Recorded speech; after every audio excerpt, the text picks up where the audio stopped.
பசி எடுத்த உடனே சாப்பாடு ஏதாவது சாப்பிடணும்னு தோணுது, அது தெரியுது. ஆனா வாழ்க்கையிலும் உங்க குறிக்கோள்லையும் ஜெயிக்கணும்னா என்ன பண்ணணும் அப்படிங்கிறது தெரியாம இருக்கும். சரி, ஒரு வழியா முட்டி மோதி உங்களுக்கான குறிக்கோள் என்னன்னு கண்டுபிடிச்சிட்டீங்க. ஆனா அதுல ஃபோக்கஸா வேலை பார்க்க முடியுதா?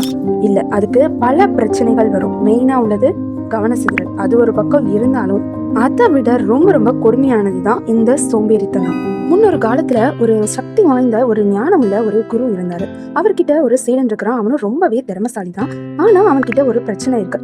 இப்போ நீங்க யோசிச்சுட்டு இருக்கிற மாதிரி தான் அவனும் எந்த ஒரு வேலையையும் சீக்கிரமா முடிக்க மாட்டான். அப்போ அந்த சீடன் குரு கிட்ட வந்து ஒரு நாள் கேட்கிறான், குருவே, என்னால எந்த ஒரு விஷயத்திலையும் முழு கவனத்தோட வேலையை பார்க்க முடியல, அதற்கு ஒரு தீர்வு சொல்லுங்கன்னு.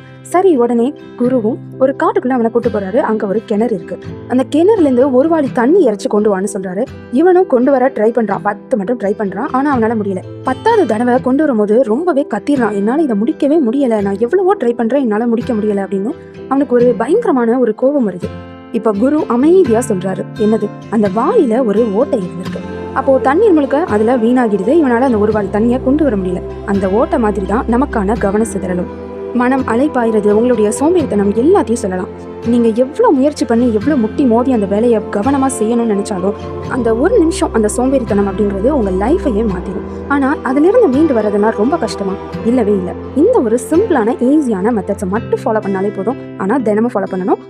வாங்க குயிக்கா பத்துருவோம். முதலாவது 2 மினிட் ரூல். இப்போ எவ்வளோ பெரிய வேலையா இருந்தாலும் சரி, எவ்வளவு கஷ்டமான வேலையா இருந்தாலும் சரி, அதை 2 நிமிஷம் ஸ்டார்ட் பண்ணணும்னு நினைக்கணும். இதுல சோம்பேறி நீங்க இல்ல, உங்களுடைய மூளை தான். ரொம்ப பெரிய வேலை அப்படிங்கும்போது அது எனர்ஜி ஃபுல்லா லாஸ் ஆகும். அதனால அது ரொம்ப கஷ்டப்படும் அந்த வேலையை செய்யறதுக்கு. அதனால அதை அவாய்ட் பண்ணிடும். அதுதான் லேசினஸ்னு சொல்றோம். அப்போ அந்த இடத்துல உங்க மூளையை நீங்க ஏமாத்தணும். 2 நிமிஷம் தான் இதை செய்யணும். ஜஸ்ட் 2 நிமிஷம் தான், சீக்கிரம் ஓடு செய்ய அப்படின்னு சொல்லி உங்க மூளைக்கு நீங்க ஆர்டர் கொடுக்கணும். இரண்டாவது, என்விரான்மெண்ட் கண்ட்ரோல். உங்களை சுற்றி உள்ள சூழ்நிலையை ஃபுல்லாக பாருங்க. உங்கள் பக்கத்துலேயே அந்த ஃபோனானது இருக்கக்கூடாது. ஃபோக்கஸ் அப்படிங்கிறது ஒரு தனி ஒரு வில் பவரோ எனர்ஜியோலாம் இல்லை. ஃபோக்கஸ் அப்படிங்கிறது உங்கள் கண்ணு பார்க்குது, உங்கள் கையை செய்யுது. அப்போது ஃபோன் அப்படிங்கிறது உங்கள் கண்ணிலேயே படாமல் இருக்கணும். ஒரு அமைதியான ரூம் இருக்கணும். அப்போ அந்த அமைதி அப்படிங்கிறது உங்களுக்கான கவனத்தை ஈர்க்கும். வீட்லேயோ ஆஃபீஸ்லையோ நீங்கள் உட்காந்து வேலை பார்க்குற இடம் ரொம்பவே க்ளீனாக இருக்கணும். அப்படின்னா அதை பார்க்கும்போது உங்களுக்கு ஒரு சந்தோஷம் கிடைக்கும். அந்த வேலையில் கூட கொஞ்சம் ஃபோக்கஸ் கிடைக்கும். மூணாவது, டோபமைன் டிடாக்ஸ். இது ரொம்ப ரொம்ப பேசப்பட்ட விஷயம் தான். ஆனால் இதை நீங்கள் எப்படியாவது கட்டுக்கோப்பா அந்த விஷயத்தை செஞ்சாகணும். டெய்லி ஒரு மணி நேரம், காலையில் நைட்டு 1 hour ஃபோன் இல்லாமல் நீங்கள் சர்வை பண்ணி ஆகணும். ஜஸ்ட் செஞ்சு பாருங்கள். எல்லாரும் சொல்கிறாங்கன்னு இல்லாமல் ஜஸ்ட் நீங்கள் ட்ரை பண்ணி பாருங்கள். அது உங்கள் மூளையை ஒரு ரீசெட் பண்ணும்.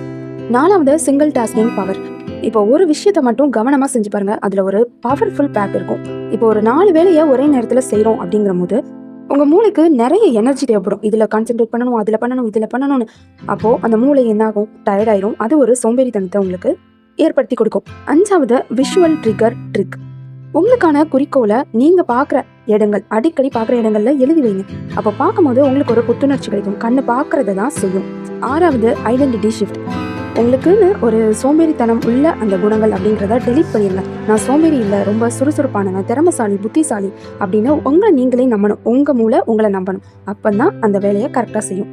இந்த 6 பாயிண்ட்டுமே வெவ்வேறு குறிக்கிறதா இருக்கலாம். ஆனால் எல்லாத்துக்கும் காமனானது உங்களுடைய மூளை தான். அந்த மூளையை நீங்கள் நல்லாவே ட்ரெயின் பண்ணணும். இந்த 6ஐயும் கண்டிப்பாக ஃபாலோ பண்ணுங்க.